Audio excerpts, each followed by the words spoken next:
Hello again, everyone. This is Randy, your sewing machine man, and what we are looking at is a white model 510, and this is from the mid-70s, and it was one of the early free arm machines that came here from Japan.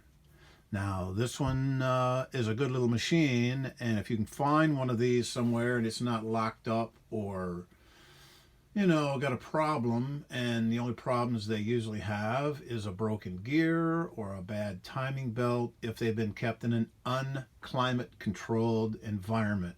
It has a rubber timing belt, just like a lot of y'all's cars, and they're pretty durable, but they can't do a lot of extreme heat, cold back and forth, and moisture. So this one's been taken good care of. It's been kept in a nice climate controlled situation. In other words, probably not in an attic or a storage locker in the Texas heat. So it's had a pretty good little life. It's had plenty of use, but the customer brought it in because her daughter wants to use it, because it was her aunt's or her grandma, something like that, and she gave it to her, and she said, well, it's good enough for her, it's good enough for me, and by golly, she's right. So the problem was with this one, the feeders weren't feeding because they, down underneath, they were just frozen and they weren't going through their motion. The spring wasn't pulling them down, so they were staying in the up position. A lot of Kenmores will do that. You just have to put the spray loose on them. You have to give them the super penetrant of some type and work them back and forth and be patient and work them and be patient. And that's what we had to do with this one. Now, the reason I'm going to do a review on this one, because it's not a run-of-the-mill machine. It's kind of different in that it has a different type of a patch and darn, pressure regulator. You push this button to release it. You push this button back here to push it down. And that's kind of novel, different. It's got the lay-in threading, one of the first machines that had those. When the lay-in threading caught on big, when people were finding out to not have the tension assembly sticking out the front, and you don't have to pay the repair charges when it breaks off in shipment. Now this one, what it has down here is it has a little knob on the left-hand side. You turn the knob towards you, and the back pops up. You turn the knob away from you, and the front pops up, give you access to your hook assembly, bobbin case, etc., which is kind of neat, kind of weird, whatever you want to call it. But down here, this lever, you pull this out, and it locks both of those flaps into a flatbed. Okay, now we see what's going on.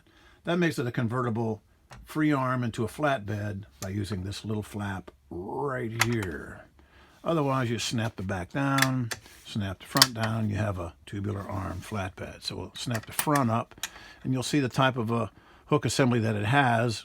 It has the same type of hook assembly that a lot of your new machines will say an industrial style, because that's what it is. It's the same you'll see in a high-speed self-oiler like a Juki 555 or a Singer 240-112 has the same bobbin case hook assembly.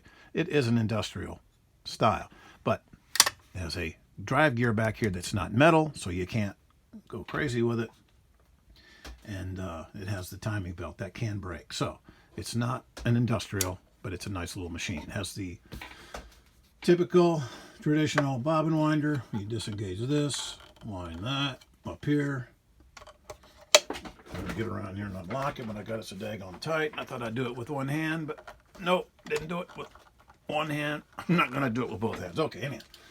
That unloosens, and then you wind the bobbin traditionally up here.